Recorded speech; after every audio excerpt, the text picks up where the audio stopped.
विश्वाधारं गगन सदृशं मेघवर्णं शुभांगम् लक्ष्मीकान्तं कमलनयनं योगिधृध्यानगम्यम् वन्दे विष्णुं भवभयहरं सर्वलोकैकनाथम् मेघश्यामं पीतकौशेयवासं श्रीवत्साङ्कं कौस्तुभोद्भासिताङ्गम्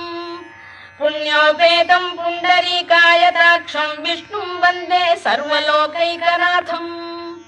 नमः समस्तभूतानामादिभूताय भूभृते अनेकरूपरूपाय विष्णवे प्रभविष्णवे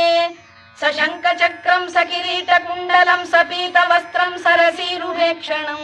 सहारवक्षस्थलशोभिकौस्तुभं नमामि विष्णुं शिरसा चतुर्भुजम् छायायां पारिजातस्य हेमसिंहासनोपरि आसीनमं